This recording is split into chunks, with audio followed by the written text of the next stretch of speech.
Well, greetings and good morning, Business 20 students. This is Business Mathematics Week 11 here at Norco College. We are winding down the course. We have 16 weeks total, so we are 5 more weeks, well, 6 weeks counting today, 5 more weeks counting today, sorry, and then 4 next week, etc. So this week we're going to be looking at inventory, chapter 16. This is very important when it comes to your balance sheet and your income statement. Inventory value is very important. And so we're going to be figuring out, well, what's the best way to value our inventory? And of course, depending on how you value your inventory, either shows that your profits are higher or your profits are lower. And so you may want to show lower profits simply to pay less taxes, or you might want to show higher profits because you're trying to sell your business or get a loan.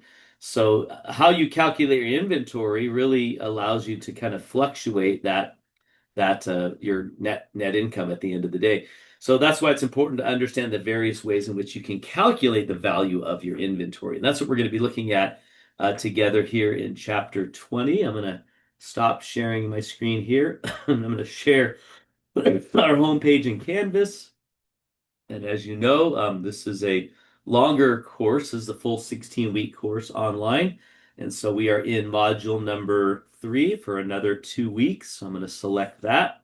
And that's going to bring us to module 3. Of course, we already looked at annuities. Last week we looked at mortgages. And I pretty much graded everything up to this point. Now we're going to be looking at inventory. So once again, there is a help Sienna. So make sure you read that to see how inventory fits into her business. And then read the read me first that just shows you how inventory fits into business in general, gives you some guidelines there. There's a study page on chapter 16 if you want to dig in a little bit deeper. There's some videos I've done on inventory that you can watch that help show you how to work through the problems.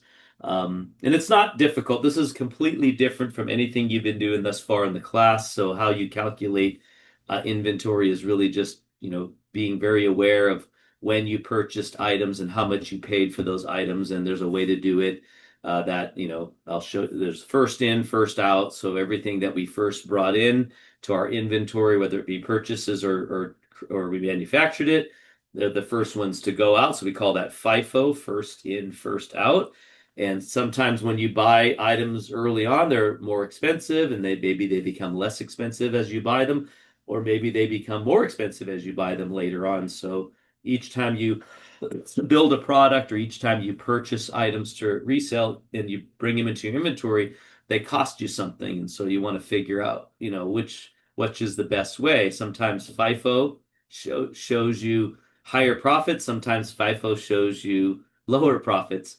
And then we have another way of doing it, which is called LIFO, last in, first out. So the ones I most recently purchased or put into my inventory, those are the ones I sell first and get rid of first. And I leave the older ones in my inventory. Maybe they, again, cost me less to make or cost me less to buy or more to buy, either way. And so when I figured out using LIFO, whatever's left in my inventory, I value it based off of what's oldest and what I spent for earlier on. And that allows me maybe to fluctuate my final net income at the end of the day. So, and then there's one called average cost inventory. It doesn't really matter. I'm just going to do the average of all my inventory and what it cost me. It may have fluctuated all over the place, but I'm going to find out the average. And based off the average, I'm going to figure out how much is what I have left worth. So keep in mind when you're solving these inventory problems, they're mostly concerned not with what you sold, but what you have left and how much is it worth. And that's because it goes on your balance sheet, it goes on your income statement, and it's important to have the right value of your inventory. So that's what you're going to be covering. And so you have a check-in assignment on chapter 16 on inventory. It should be the quiz type where you're using the drop-down menus. So I know some students had struggles with that. Make sure you're using Chrome, and it should work. One student wasn't able to use Chrome. They had to use Edge, and it worked better. So if you're having trouble with your browser or having trouble seeing what you need to drop down or it looks funky, try a different browser and see if that fixes the problem. If you're using Safari, chances are it's going to look funky because that's always the one that doesn't work well on here. Anyway, so make sure you do the check-in assignment. I think it's 6 questions. You have a quiz on chapter 16 as well, which includes at least 2 or 3 fill-in questions, and then you're going to be continuing the case study that you started last week on Don't Forget Inflation. And this is where you are saying that in the future you need a certain amount of money, but that's 5 years from now. Well, that is what you need today. What's it going to be in 5 years? So you have to add inflation to that amount of money. Once you get that new total, then you have to do a sinking fund that says, I need this much money in the future. How much do I need to put in now every 3 months or every 6 months or every year, whatever the problem lays out, in order to have that amount with interest in 5 years? So that's how you solve the case study, and that's pretty much it for week number 11. Week number 12 will continue on in this module, and then you're going to have your exam number 3 next week. So keep that in mind. It'll only cover the chapters that were between module 2 and module 3. So, all right, well, that's it. Have a great week, everyone. If you need to get a hold of me, reach out to me in my office hours. If not, you will see me again on video next week.